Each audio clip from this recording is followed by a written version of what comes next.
What's up, family? This your boy TNT Barbecue with a Southern explosive taste. What's up, man? What's going on with y'all guys? Like I always do, I put the link right here below. My boy Rick from the Meat Stall. Hopefully you join me. I put my link right here. You know what I'm saying, guys? I just let y'all know I do have a new website where you can order some stuff. You know what I'm saying? You can get you some Uncle Steve shake. You can get you some Rick. You can get you some barbecue sauce, three generations. You get some meat frosting. And the website I go to is www.barbecue. It's TNT.com.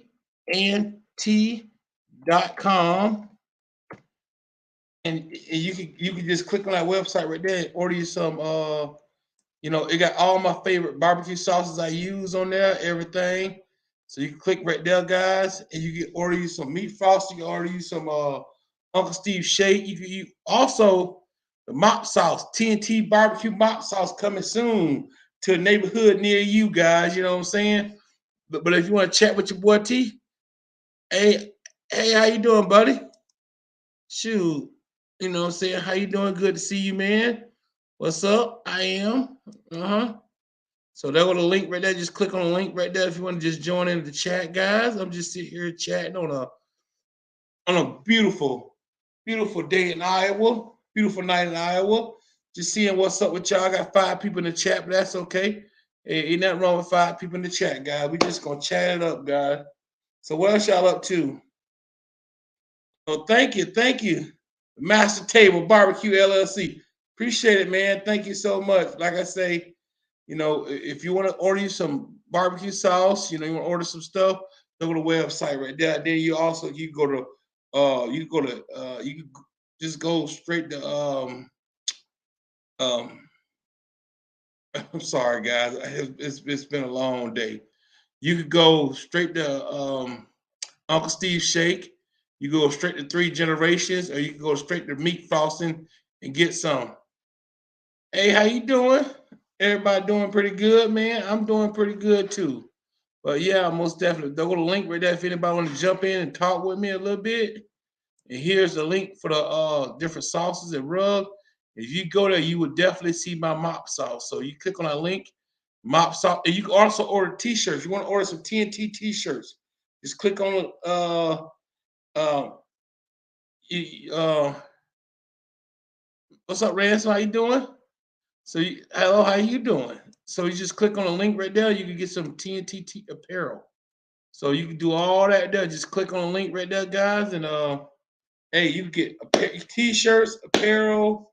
You can get a lot of stuff. So this right here is you want to get like I got this Mr. T t-shirt right here.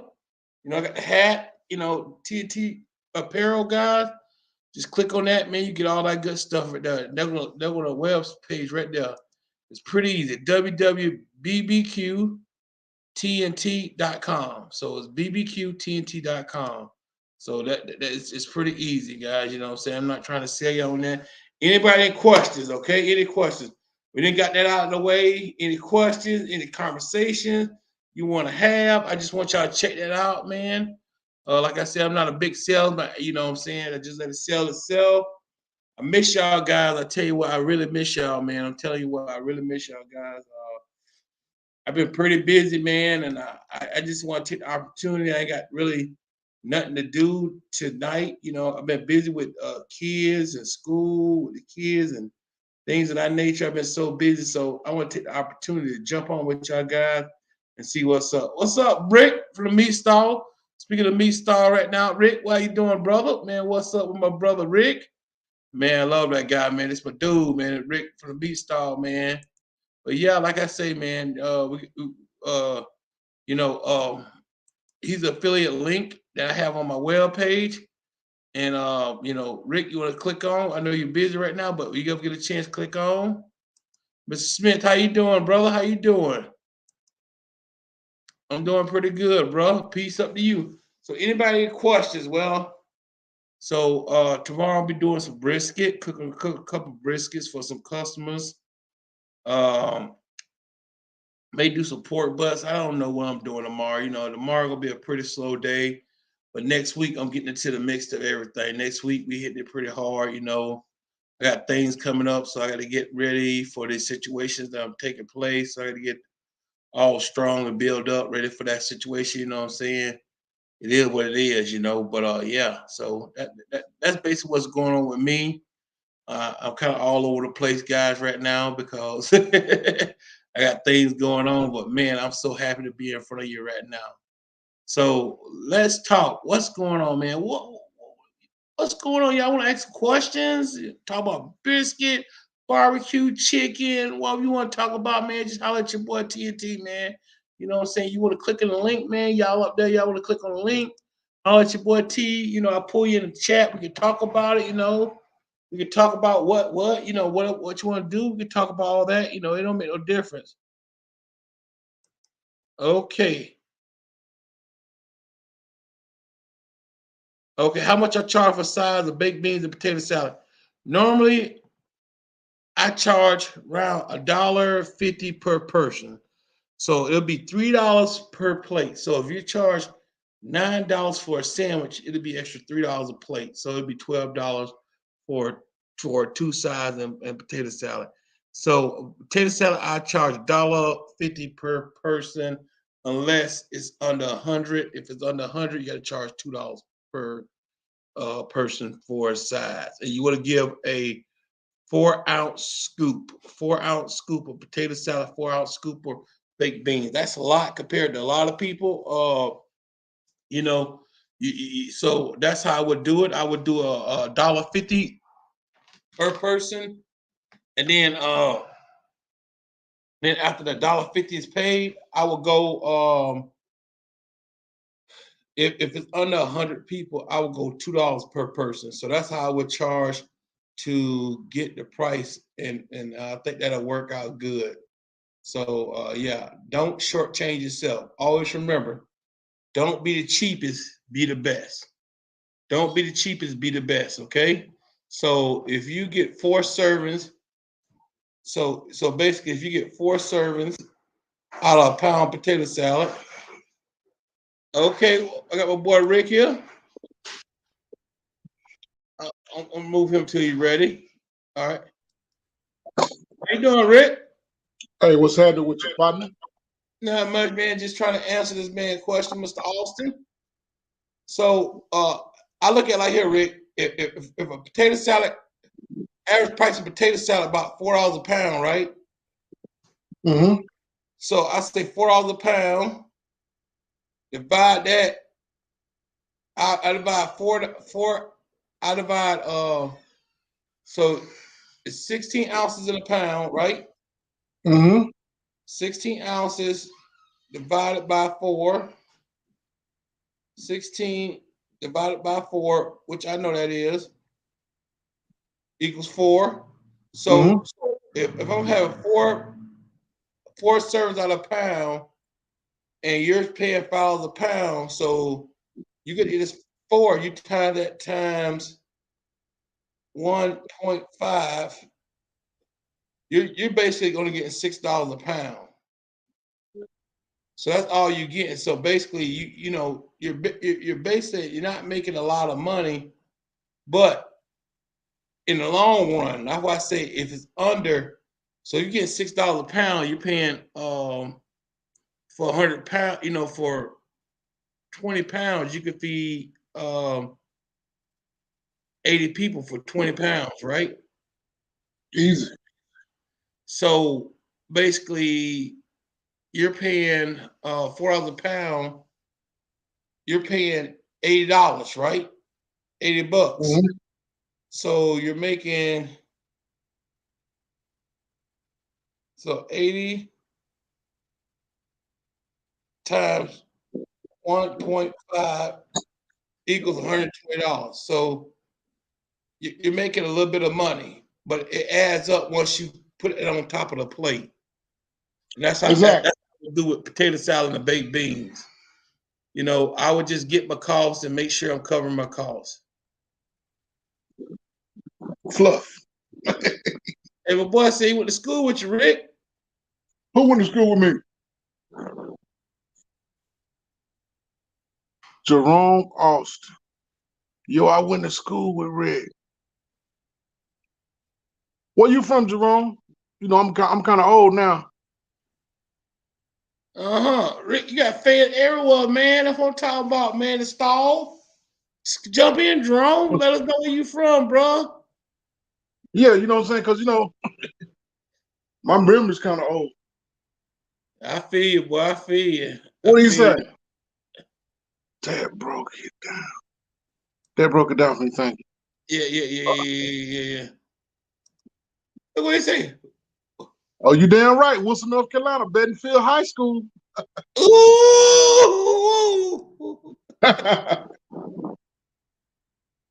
Oh, but I love that apparel, Rick, right there, Rick. You like that? Yeah, like, I like what that. I'm rocking? Like that, hey.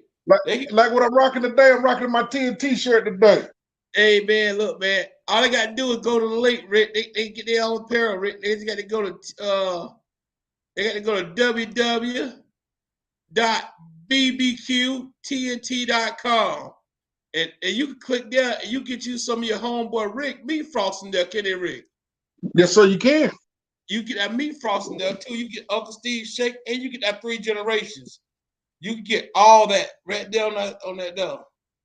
I still need to get in contact with Pine Street and get some of that 3 generations. Oh man, you click right there on the link, Rick. I'm going to the website, get me some of that mustard base. That's the South Carolina right there. He said we'll do that. Yeah, thank you, Jerome. Appreciate it, brother. Appreciate it. Where you at now, Jerome? Hey, we got Greenwood, South Carolina, in the house. South Cat. I'm originally from North Carolina. The best barbecue. Well, you know what though?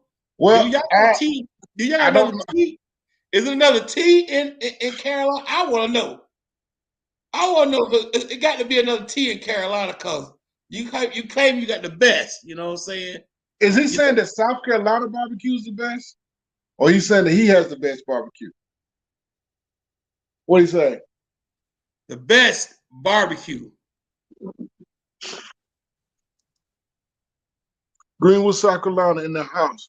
The best barbecue. Hey, you supposed to think that way. Yes, indeed. If you don't think that way, you're in the wrong game. That's right. I know I ain't buying barbecue for nobody that say, "Oh, my barbecue okay." It's too expensive, man. Mm-hmm. It's too expensive to be out there, Rick. You know what I'm saying? Most definitely.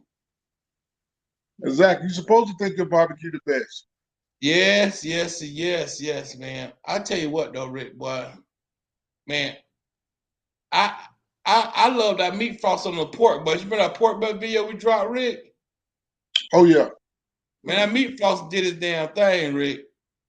I was glad we did that video because, like, I cooked thousands of pork butts, but that was the first time that I ever like cooked the pork butt and just actually dissect the muscles and the tubes and the horn and all that. You know what I'm saying? Yeah. I thought it was pretty cool. That was pretty cool. And you know what? When you start looking at the pork butt, it gives more value to when you eat it, because then you can taste the different textures and different things of a pork butt. But you unlike me, Rick, you like pulling the fat and the membrane off your pork butt and stuff when you pull it. Nothing that'll piss me off more. Now, I'm a pulled pork fella. I love pulled pork. But nothing pissed me off more is like when you get a pork butt and you can tell it's cooked and it's tender and it could have a good flavor to it.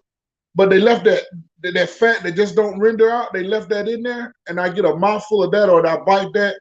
So whenever I do pulled pork, I try to go above and beyond, and try to even like on the let's say on the tubes, I take it and I pull all that fat off. On the horn has a little bit of membrane on it. Sometimes I make sure I pull all it off because it's just a gelatinous taste feel. Well, I said gelatinous mouthfeel. And I really don't care for that, so I just always pull mine off. How long did you cook your pork on, Rick? My pork loin I mean, or pork butt. But I don't cook the time. I cook the feel, and basically I cook the temperature and feel. And I say that because sometimes you can try to cook it to, let's just say, oh, I'm gonna cook my pork butt to 195. That's what you like, or my sweet spot is 203. But okay, all pork butts are not created equal. You know what I'm yeah, saying? You cook one at maybe 203 and it's tender and it's falling out the bone, but you got another one that you may cook to the same temperature and it just doesn't have that feel. It doesn't probe the same way. mm-hmm. But so I really don't have necessary a time. I have a temperature that I have in mind. And when I reach that temperature, then I go to probing and feeling the meat. When I probe and feel the meat, and if the meat feels and it probes that way and I'm at that temperature, I know she's gonna be butter.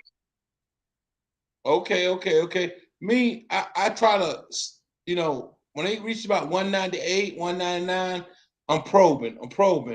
Competition, I'm at that 198, 203. You know what I'm saying? I'm pulling it off.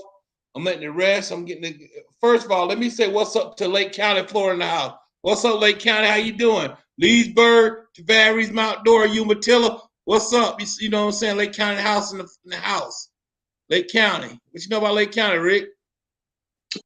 I don't know nothing. I heard that's where they got some subpar barbecue at. Oh yeah, old Pine Street. Oh yeah, Pine Street. Man, 3 generations, man, they kill it. But like I was saying, but when you get to that certain spot, I think when you selling the VIN, you can cook to a higher temperature. But when you You but when you can. but when you are doing like a competition or you're trying to keep the integrity, I like my pork butt at 198, 202. That's how I like my pork butt. And I like it because I like a little more texture than a lot of other people. A lot of people may eat the way I like my pulled pork and say, wait a minute, it got too much chew to it. Well, I like mine with a little chew. I don't like mine like super tender. That makes sense, Mm-hmm. Rick? What I'm saying? Yeah, because like you said, if you're vending or even if you're catering, you know what I'm saying, the most people who consume barbecue are really not barbecue enthusiasts. So they really don't understand barbecue. They just want to make sure it tastes good, it's juicy, and it's tender. You know. But when you step into that competition realm, you know what I'm saying, they're looking for a whole different monster. You know what I'm saying? Mhm. Because if it's too tender, you lose. It doesn't Yeah, have that integrity. You know, if it's too tender, you can't slice that money muscle the right way or what have you. So yeah. that's why I say, and I don't do competitions. You know what I'm saying? Matter of fact, I never did a competition, but I want to start doing some because I'm the best barbecue that I know. You know, but like I said, when you're cooking for the public, for vending, you know what I'm saying? As long as it's tender and it's juicy and it's falling apart, they love it. So Rick, when you were selling your barbecue, Rick, all right, first of all, well, Coach, how you doing, Coach, man? Good to see you, brother. Coach Mike, hey, that's my boy from Iowa. You know what I'm saying? He by the way, he a Dallas Cowboy fan. He's a good guy. Ah, He from Louisiana, though. I think he's from Louisiana. He's a Louisiana guy. What's up, Coach mm-hmm, Mike? Love you, brother. But like I was saying, so when you were vending, Rick, now, and you were mm-hmm. selling out of stuff, when you sold out, what was the biggest thing you think that you took away from people giving you the compliments with your pulled pork? That because I know you hear stuff like, "Yeah, man, I didn't like this, but now I love this. I didn't like that, now I love this," or I can only imagine, man, I I think didn't pulled pork it tastes that good. I think the best compliment that I got was a lady was like, "Come here, let me tell you something." You know, well, it doesn't really matter to me whether it's a good compliment or bad compliment because the meat Mhm. stalls stay ready at all times. Yes, So sir. Yes, I sir. said, okay. So I said, okay. She was like, look here. She said, I don't even eat pork. And I Mm. love that pulled pork sandwich. I was doing pulled pork sliders that day. And I love that Yes. pulled pork slider. I said, well, thank you very much. I'm glad I could convert you a little bit. Uh huh. That Mad Wood? Yes, Terry. Terry in the house. What's up, Terry? Oh, Terry in the house. Oh, Mad Wood. Yes, yes, yes. So Terry. Yes.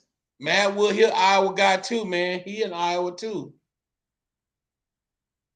But yeah, so what do you think that really get their attention about your pork than the pork that they serve in California? Because I'm quite So sure they what got now? other restaurants. What Okay, separates you? what separates what I would say what separates my pulled pork, and it might not even really separate. This is the way I do it. I'm not saying that this is No, the right stop. way to do it. It's a separation. There is a Yeah. right way and a wrong way to do barbecue, Rick. It is a right way and a wrong way. Now Keith Sweat says it's a right and a wrong way to love somebody, but you It's know a what I'm right and saying. wrong. Right, it's a right and a wrong way to cook barbecue too. But can we agree to this that barbecue is subjective? The way that you cook barbecue may not be the way that I cook barbecue. You know what I'm saying? And you got to think about the different regions and everything like that. But what Oh I yeah, will say, but you're right. You 100% right. But it still consists of fire management. It consists of flavors. It consists of patience. All that good stuff. That's what I'm trying to say. We gonna okay, get to the same. We gonna get to the same avenue. We just gonna take different routes of getting there. We're gonna hit the same taste bud. We're gonna go to different routes of getting there. But I'm saying that it's a huge difference between good barbecue and bad barbecue. I can agree there's a difference between good barbecue and bad barbecue. What you're speaking on is that the tried and proven techniques that I would say is just the basic that you will go through to cook a piece of meat. You know what I'm Okay. saying? One of my favorite things that I always like to say is the one who controls the heat controls the meat. Mm. That's a free one. Y'all can keep that one. You know what I'm Oh, saying? I got it. You know what I'm saying? It's true because you have to be able to number one before you can try to throw any type of meat on the grill is to understand the pit or understand the way that fire works, Yes, sir. understanding how air affects fire, how draft affects fire, how tall your stack is, how much flow you're going to go through your fuel management. That's number one. When you can get to, I would say to any, I won't say young pit master because you got some people who are older and they're just getting into smoking or whatever. I would say the best thing to do is to get your pit and then set target temps in your mind what you want to hit. You will set for like a low and slow. You want to set your pit up. I want to run this at 200. Understand what you have to do for your pit to run it at 200. Okay, then say, okay, now I want to run it at 250, 275. Understand what you have to do for your pit. Mm-hmm. Exactly. You're right there, Charlie. You know what I'm Yeah. saying? Understand what you got to do, how you got to manipulate your drafts. Here you go. When I say barbecue is subjective, check this out. Me personally, I always leave my outlet stack all the way open, and I Mm-hmm. always adjust my temp by my inlet damper.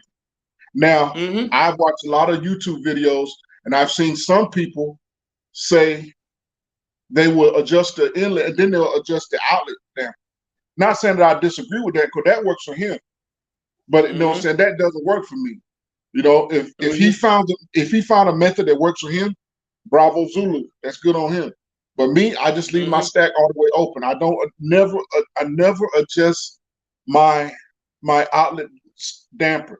I always adjust the heat by my inlet damper. So going back to understanding your pit, and then if you can reach a target temp of 300, and then you go 325, because grilling, you're not going to grill pretty much anything above 325 or 350. That's about how you're going to Mm-hmm. want to get. Anything that higher than Yeah. that, unless you're going to pizza, you're going to burn it the hell up. Yes. Yes. You know what I'm saying? And then once you get your pit and you play with your pit, this is with not any protein on it, because you got to understand your pit. When you're understanding your Yes. pit, you can bring it up, and then let's say I want to bring my pit down from 350. I want to bring it down. You know what I'm saying? Whatever you choose that works for you. Me, I'm gonna close down on that damper a little bit. And Mm-hmm. one thing you got to understand too about barbecue is nothing is instantaneous. Just because you put a change here It's not going to be like 300, 250. It takes time. Mhm. So I say, that's why I say anybody who's getting into barbecue, you got to understand fire management and be able to run your pit up and down. Now, if you got a pellet grill, most of the hard work is cut out for you. Mhm. But you know what I'm saying? But even if you do got a pellet grill, meat stall pro tip number 2, know where the hot spots are at in your grill. Because you can run your meat like reverse flows. We know that the hot spot's right there at the end when that smoke come back out. That's your hottest part of your pit right there. Okay? That's Yes, if you sir. got a reverse flow. I know I have a Traeger tailgater that I cook on, and it's a small pellet grill. But I do know that because my fire pot is such close proximity to my grate, is that if I leave my ribs one side down for the whole cook, the bottom of my ribs is going to be kind of dry a little bit. So I know I got to flip. That's all about understanding your pit. My Traeger XL, if I load that bad boy up, right by my diffuser plates on each side, on the front and back side, on my right side, for some reason they burn hotter. Even though I got 2 fire pots, they burn hotter. So I know that when I load that up, that I got to constantly move product around. So it's all about understanding your pit. If you understand how to run your pit up and down, understand where the hot spots are in your pit, you got most of the game beat. And then once you understand that, then you can get into, okay, what woods pair with what foods or whatever. You know what I'm saying? And then understanding the meat structure, and then how you got to cook. Man, I could go on talking forever, but that's just, I think it's the beginning stage right there, bro. Amen. Amen. So we got Georgia now. What's up, Georgia? Ooh. Who said don't flip your ribs? Teflon Don, just like I said, barbecue is subjective. You do what works for you. Me Star do what works for him. Hey, Teflon Don, you're right. Don't flip your ribs, Teflon Don. Shut up. Don't flip your ribs. One time, Teflon Don. I tell you what, if you cook them ribs on that damn on that tailgater, don't flip them. Don't flip them. You don't got to. I already know what's gonna happen. I know how my pit works. I know my pit is gonna burn the hell out of them if I don't flip them. Ooh, yeah, okay. I see what you're saying. I know. Okay. But like I said, barbecue is subjective. It depends on the grill. Sometimes you got to adapt and overcome. There you go, Charlie. Depends on the grill. You got to do. You always got to have a plan B.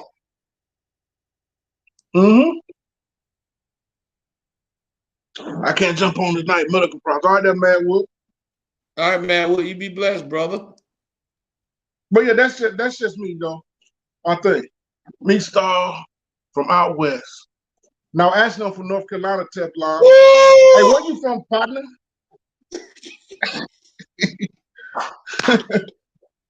Where you from, partner? Teflon Don, untouchable. Oh, he touchable. He real touchable. FLA. Oh. FLA. I know you can't cook, man. Oh. You from Florida. FLA.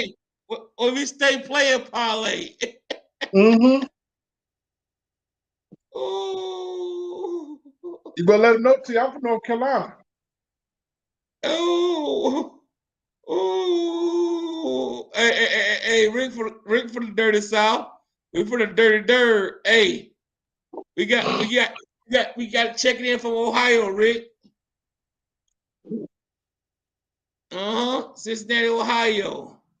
Yes, sir. Okay, thank you so much. Barbecue strong. Yeah, amen. But that's why I just say, you know, so I really say that, you know what I'm saying, the barbecue is subjective. You know? Yeah. But okay, so you talking barbecue. I'm gonna tell you, here's the thing about bad barbecue, okay? So okay, I'm gonna ask you one question before you get into that. What makes bad barbecue? what makes bad barbecue is when you lose the love. And you No, become we don't want to hear that sentimental crap. Tell me what bad barbecue is. You want to go all philosophical. We don't want to hear that. I want to know what bad barbecue is. Okay. Bad barbecue is basically tough. Okay. Over smoke. Okay. Over smoke. Thanks, Coach Mike. Appreciate this. Man, look, man, God is good, man. Appreciate that, Coach Mike. Thank you, brother. Appreciate that. But when it's over smoke, okay. And another thing about bad barbecue, I think, is old barbecue. Certain barbecue is old. Say it twice. Say it twice so I know you meant it. Old barbecue. You're right old about barbecue. That. Old barbecue. Old ribs. You can't resell ribs. And I tell you what else. Boiled barbecue. When you boil barbecue, boiling barbecue is bad. That's a sin. Thou should not boil barbecue. Thou should not pour boiled barbecue and serve it and then grill it. Mm-hmm. Hey, I agree with you. Hey, ain't that right, girl? See, the cook makes bad barbecue. What's up? I think not the grill, not the pit. And I think what you said that makes the most sense is that. Oh, I gotta taste some meat frosting right quick. Ooh.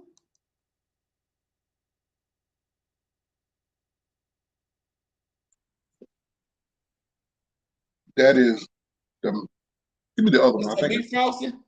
Yeah. Ooh. I got some. I got some in a jug. My wife want me to taste which one is the mild and which one's the hot. Okay. Because I don't.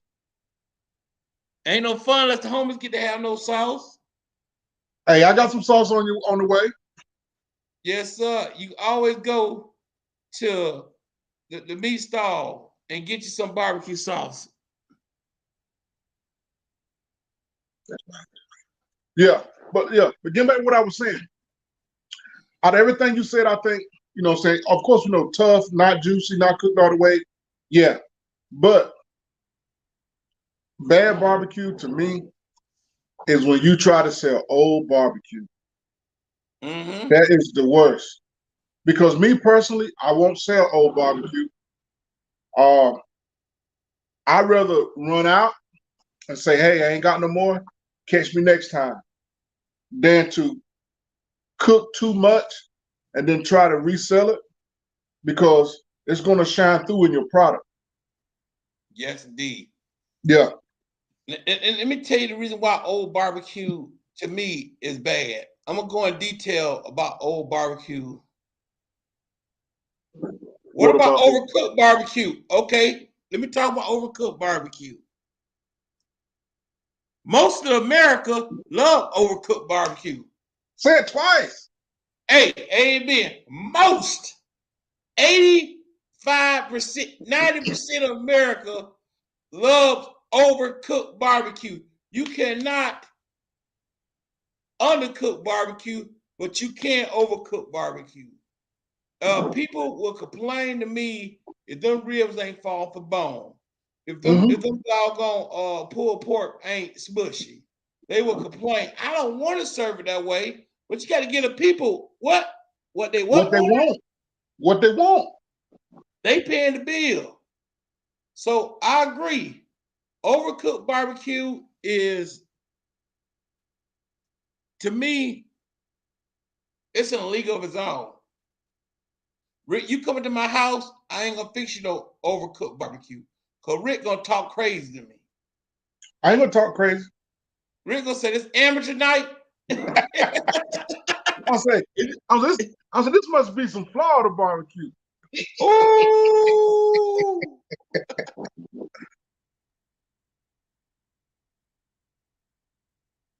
Where's that green?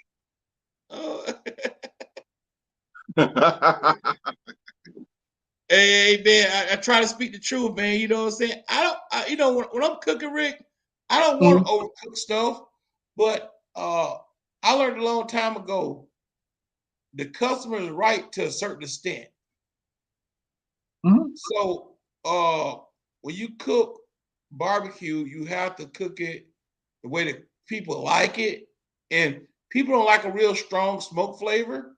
They want enough smoke to know it's smoke, but they don't want it too strong. They don't want it too tight at all. They don't want it tight at all. Most people, I want father bone ribs. I want father bone ribs. But y'all know on this chat that we not gonna cook them like that because, you know, if any of y'all come to my house, you ain't gonna get that. But if you come to my trailer, you're gonna get that. That's how I got to run. And you may not get at my trailer too much because I try not to have that father bone ribs. So what my boy Coach saying? Okay. All right. Show that, Coach Matt. Rick got you covered, Coach. Rick got you covered. We'll send it straight to your front door. Okay. Oh, he got somebody from Iowa. Okay.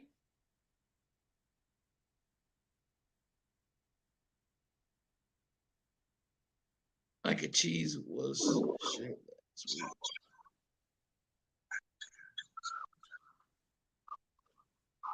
He from LA, Rick. Woody's in Inglewood. Inglewood. Well, you know, I'm from San Diego there, Ruben. You know what I'm saying? I definitely like to get up to LA and hit some spots. There's a few spots, you know what I'm saying, been on my radar. I definitely could try that Woody's out in the ING. Okay. So let me tell you, it's good to get big, but people's like, T, you wanna do this, you wanna do that, T, you wanna get a restaurant, this and that. And this is the reason why I stay away from thinking like I want to get big. Because I really believe in my heart, Famous Dave's was great barbecue. Sonny's was great barbecue. But people have a job. And some people give 100% and some people don't give 100%.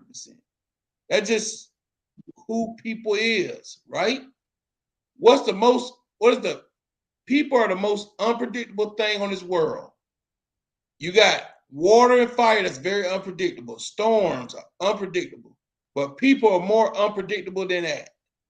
And with that being said, if you trust your craft and you put your name on something that you haven't touched, you're losing quality right then and there. That's the point of you losing quality. You cannot, even though you use the same rub, even though you use the same smoker, it's just that if the person don't have, and I'm getting sloppy on you, Rick, I'm getting all sensitive on you. If the people don't have the same passion you got, the same love for barbecue you got, the barbecue is not gonna be the same as Rick would have cooked it, cause it just is what it is.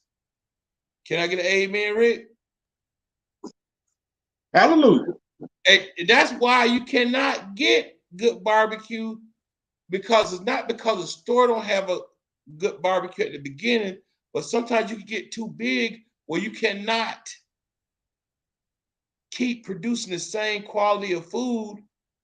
I got a story to tell. Okay. And I'm not going to call out any names of any restaurants, but if you're from San Diego, you know exactly what restaurant I'm talking about. All right. It was this barbecue restaurant I went to. It was a few years ago. One of my buddies, you know, this when I was in the Navy, he told me about a place. He said, let's go check this place out. So we go, like, man, this place tastes pretty good. You know, it tastes pretty good. Fast forward a few years later, place blows up. Boom.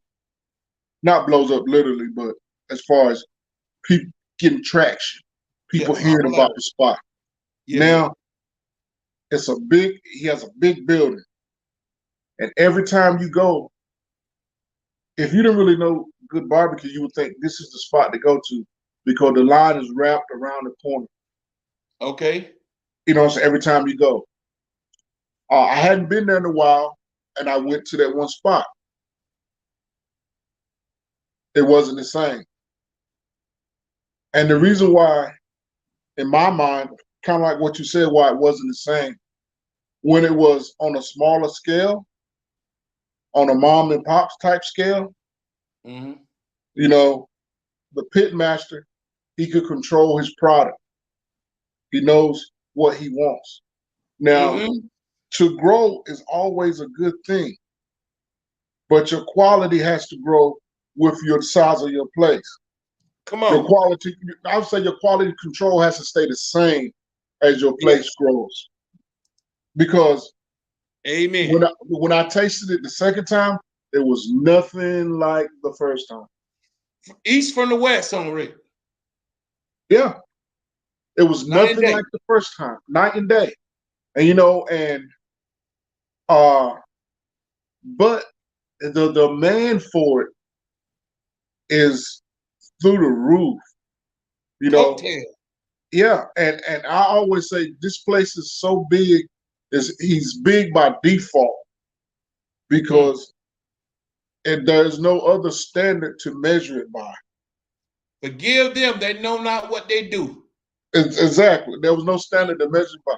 And you know what I'm saying? I'm not hating on the fella at all. You know what I'm saying? Make your money, boo-boo. You know what Yeah. I'm saying? Get it.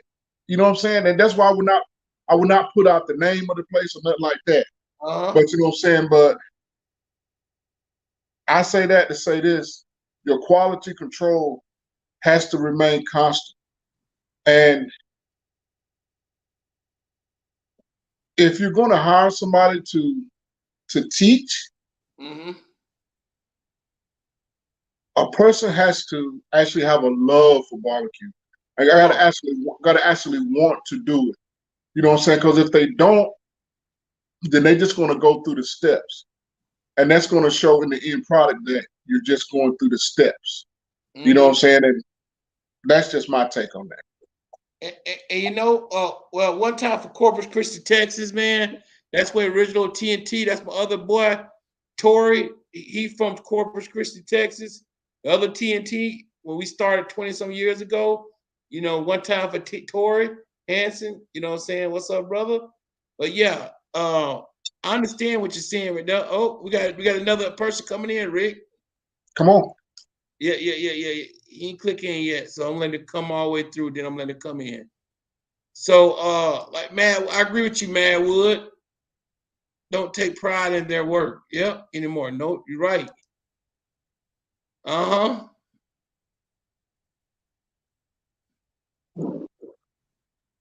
About Franklin. Yep. Yes, he does. He has the moon. Yeah, but Franklin Okay. Barbecue hasn't. He hasn't. Phillips. Franklin Barbecue hasn't. As far as I know, I don't know. Maybe I'm wrong. I think he Mm-hmm. still has that one location that he got. Yeah, he does. You know what I'm saying? I And think. I think. I'm pretty sure with the notoriety from the show, and you know what I'm saying, and just you know what I'm saying, word of mouth, that he could have opened a second or third place by now. You Mm-hmm. know what I'm saying? But I really think it's a smart move on him to continue to stay right where he's at and Mm-hmm. do his business like that. Hey, brother, can you hear me? It's like he tried to come in and something happened. Okay. So, with Franklin Barbecue, I agree with you, Rick, and I think that what Franklin Barbecue is doing, he's in there slapping hands. He's micromanaging, and he has to micromanage until he has To somebody a that can certain extent, micromanage yeah. for him and find the right person. Once you find the right person, then you can do what you got to do.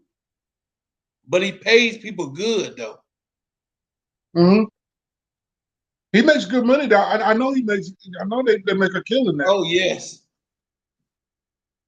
How much gas is Rick? I looked at it today. Gas was right at $6 and some a gallon. Oh my goodness. What's the gas prices? Here's what I found. $389. 389. 389. I'm dancing in the street for 389. I ain't seen a 3 in front of gas prices in California. And you right about that, Mario. $6 in Southern Cal. I'm from San Diego. You right. I haven't seen a 3 in front of a number in gas. I'm talking about when gas was at an all-time low. When they said it was the lowest, we still was $4 plus. God dog, man. If I was to see a 3 in front of a gas, oh man, I'm dancing in the street. He writes, Southern Cal, $6. He is so right.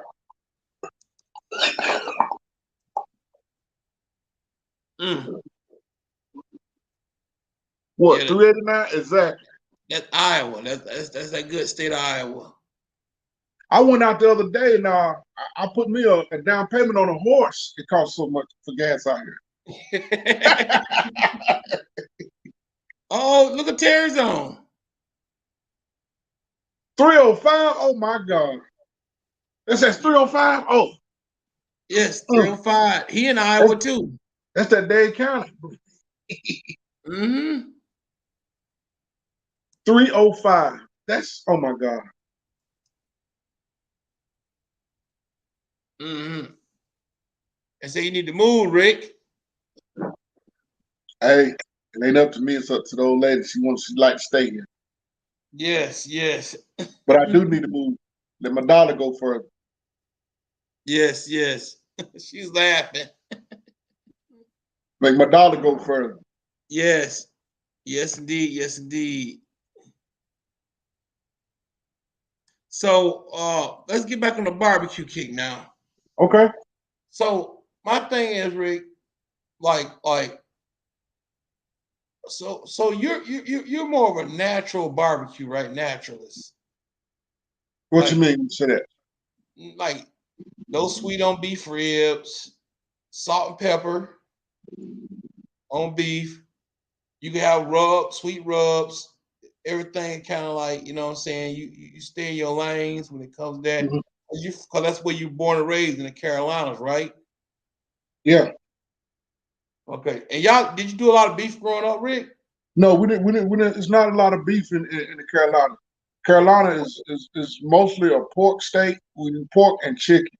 We don't do a lot of beef as far. Well, maybe they do it now because barbecue has blown up so much now. Yeah, You know what I'm saying?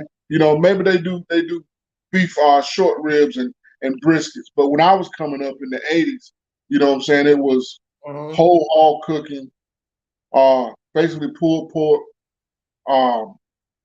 and barbecue chicken, fried chicken, stuff like that at barbecue place. Burnswood stew, green beans, iced potatoes, what they used to call them. I don't know why they used to do them. They used to call it that, so I used to call it that too. But you know what I'm saying? Subject to that. You know, and one big thing, I know you'd asked me a question a while ago, you know what I'm saying, what separates my pulled pork? Me, I don't like barbecue sauce mixed inside of my pulled pork.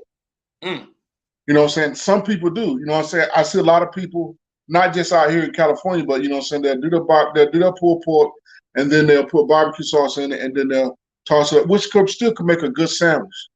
Yeah. You know what I'm saying?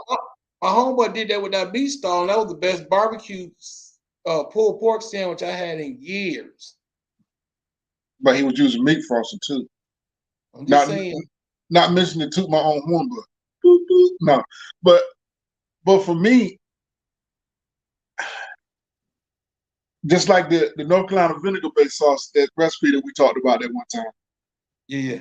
On pulled pork, but this is the way I was raised. I was raised on vinegar. Yeah. You know what I'm saying? Vinegar pepper sauce, what we called it. You got your vinegar peppers. You season we didn't have 1,000 seasoning. We had salt. You had salt. Didn't even use pepper. It was salt. You use salt. The pig comes off. You take the whole pig, remove the bones, everything, chop it Yep. up, that. You may Mm-hmm. want to re-season it again because even though you season it, a pig is a big piece of meat, and then Yeah, you yeah, hit it off with that vinegar. Not too much because too much vinegar can overpower your meat. Just yeah, enough so yeah. you get a little bit of tang. That little sweet coleslaw. It wasn't no barbecue sauce on it. Period. Uh-huh. Period. Just that. That was the sandwich. You know, and you got to give the people what they want. But since I've been out here, what I do is I season my pork butts because I don't do a lot of whole hog cooking out here. I Yeah, do yeah, a lot of the Western Carolina type deal. I yeah, yeah. get my pork butts. I hit it heavy with 50-50 salt and pepper. Boom. Throw it on there, get some smoke on it. Once it gets smoked, I get the bark that I need. I wrap it up till she get tender. I pull it, and then once I pull it, I know I need to re-season it again. Yeah, yeah. So then I just re-season it with a little bit of salt and pepper. And then Uh-huh. that's when I take my vinegar based sauce that I probably had in the refrigerator 2 days because with the vinegar pepper sauce, as those ingredients get to marry, it's a lot better the second day or maybe even the third day. If you can make it 2 days out, I wouldn't Yeah. keep it no more than a week or a week and a half in the refrigerator. Make you Uh-huh. enough to not say just sitting around. But I say, maybe if you can make it 2 days before, you make that. And what I do is I put it because I know people here they like barbecue sauce on their pulled pork. I really don't like it, but if I'm selling it, you got to give the people what they want. But what my twist is, I pile it high on the bun, and I have the squirt bottle with my vinegar pepper sauce in it. Yeah, Then yeah. I hit it with the vinegar pepper sauce, and then I hit it with the barbecue sauce and send it out there. And Mm. they don't know what the hell is hitting them because they get that tang because they Yeah, used to regular barbecues, but then they're getting that tang from that vinegar pepper sauce, and it's yeah. regional for North Carolina, but a lot of people out here have never tasted that. So that's why they like my pulled pork. Okay. Well, here's the thing, Rick. First, I want to say, Eustis, Florida in the house. What's up, Eustis, Florida? How you doing? And King's Barbecue, Rick. That's a staple in Florida too. King's Barbecue. If I'm And ever then in Florida, I'm going down to check that King's out. and then uh and then the meat stall, y'all. There go you can get your own meat stall barbecue. There go the owner right there, veteran owned business guys. You got to go over there, check out his website, man. Retired veteran, not just a veteran, but retired veteran. 20 years in the Navy, guys. Go check out the meat stall. Okay, so I got one guy, old man 803 says, ask you about the hash. You remember the That's hash? that hash. Hash and rice? Hash is. I think it's a South Carolina thing. That old man. Uh, I what we had in North Carolina was similar to hash. Was been like Brunswick stew. I've never made it. I always wanted to. Yeah. Uh, so I think we should probably do a collab on that. Teach some Brunswick stew. Oh yes, yes, yes, indeed. You got to do that. Okay. So one guy said, "Tell him about the mop sauce, Rick." Now, don't forget about the mop sauce, Rick. So you have used the mop sauce, right? You know, we ain't gonna go into ingredients and all that, but we use the mop sauce together, right, Rick? Yes, sir. Yes, sir. Okay, what you think about? Give me an honest opinion. What you think about that mop sauce, Rick? Now, Without giving the ingredients away, yeah. I think it encompasses all the flavors of barbecue. Mm-hmm. Uh, where the vegetables that is put into it, the because I'm trying to talk without giving it Oh, away. I So got okay, a video out there. Don't worry about. It. I got a video out there already. So well, so the onions that you put in, you know what I'm saying, and what have you, and the vinegar. yeah, The vinegar, and one thing that I like about it too, which helps it to stick. That's something that I never ever put in my mop sauce. Is you put a little oil in it. You know what yeah, I'm saying? yeah, In the yeah. oil, Yeah. and it goes in. You know what I'm saying? And your seasoning that you put in it, and then you let it get together and it simmers, and all those things marry together, and then it is there, but it's not on the front end. It's not like I'm tasting mop sauce, but it's there enough so that when it's mopped on your meat, number one is doing its job to keeping the meat moist. That's number one why we got the mop sauce on it. But secondary is bringing that secondary taste in that that makes you go, that you really can't put can't really put your finger on. That's what I like about it. It's not bold and overpowering, but it's there, and it gives it what I like to say. It makes it turn the corner. It makes that meat turn the corner. Come on. That's what I think about it. I really love that mop sauce. Yeah. Umami. Yeah. That sixth sense. That sixth sense that you like. Oh, what is that? I can't explain it, but it's there. Exactly. And you don't get vinegar, you don't get sweet, you don't get that. You just get something that you can't explain. Exactly. Everything works good. Yeah, everything works good together. And this is the key. You can still taste the pork. You can still taste the brisket. You can still taste the meat. And that's why the mop sauce is a good product. And with the mop sauce, you got to render those onions and bell peppers and garlic and red pepper flake. The more and more that breaks down that oil, the more it fuses that oil. And when you add the vinegar, you're right. If you make that mop sauce a week ahead of time and use that, everything gets to marry together. Oh my goodness. Yeah. I done had people tell me I used the mop sauce and I thought it stunk. And then when I put it on my meat, the whole neighborhood lit up. You know, it's a go-getter. It'll make somebody it'll make somebody bite some shoes off. You put on some shoes. What they say? She trained to go. Yes, indeed. Yes, indeed.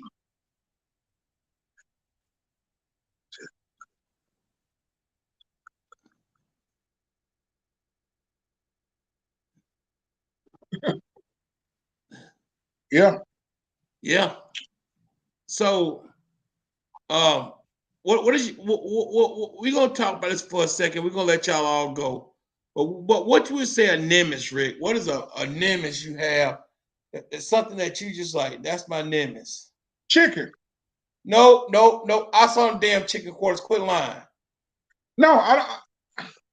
Here's my thing, and the reason why chicken is my nemesis. Now I can cook chicken. I know how to cook chicken. You know what I'm saying? Season it. Me personally, I never want to cook a piece of chicken without brining it. Well, if I can only brine it for 30 minutes, I never want to cook a piece of pork without brining it. That's just me. Because when you brine it, it takes that flavor to the bone. You know, I put those leg quarters, I had them in the brine. I was supposed to cook them the next day. I got busy. So they was in the brine for 2 days. Wow. You know, I took them out and I washed them off. I was kind of leery. I was like, I wonder if they're going to be too salty. But this is what I did. I know I didn't want them to be too salty, but I did two things. You're gonna get after me after this. I went the traditional brine where you're supposed to go 1 cup to a gallon. I went 1 cup of salt. I was a simple brine, cup of salt, cup of brown sugar. You know what I'm saying? That would take your portrait to the next level. Now you can get into the peppercorn thymes and bay leaves. I don't do all that. I don't do all that. I just go brown sugar and salt. But I used that Morton salt. I didn't use Dixie Crystal. But listen, the reason why I did that, that's why I went 1 cup to 2 gallons. So I diluted it more. I diluted it more because of the sodium content. So and when I tasted it, it tasted good, but to me, it was like maybe on the verge of you should have took that out. But it was good though. You know what I'm saying? It was good. But like you said, I'm maybe you're your own worst critic. But chicken, I will say that chicken is my nemesis, is because you have to be so particular with chicken. Thighs and legs are forgiving as far as temp. Breast, not so much. You know, me with a breast, I like to go like 162 and let it rest and let it come up to 165. Because I think if you take a breast 165 and then let it rest, it's going to over temp and it's going to get dry. But the reason why I say chicken is my nemesis is because I never want to put out a undercooked piece of chicken. And I'm always, you know what I'm saying? it's not second guessing myself, but I'm, you know what I'm saying, I'm on my toes. I'm on my toes because I never want to put out a raw piece of chicken get somebody sick. So if I'm cooking a lot of, that's what made me go and get that Thermal Pro, the Thermal Pen, the instant ring one. One time I had a cook, and I had to cook probably 200 pieces of chicken. And I was cooking them on the tailgate, not the tailgate, but the Traeger Com 200. Com 200, yes, with the lift gate. The lift gate? Yes, sir. Yes, sir.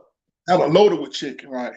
You know what I'm saying? So I'm piping along about 275, and they've been on there for about an hour and a half, hour and 30 minutes. Technically, they should be coming around, but I can't go with technically. I have to be sure. So I have to temp every piece of chicken. And I had because I had my buddy help me. I had some thermometers, but they wasn't instant read. So we was out there, boom, it's like 122, 130, 144. But you got to do 200 pieces of chicken. That could be time consuming. So after that, I said, bump that. I went and got that Thermal Pro instant read, so that's why I used that. But I said that to say this is because I never want to put out. I know it's going to taste good, but I never want to put out any raw chicken.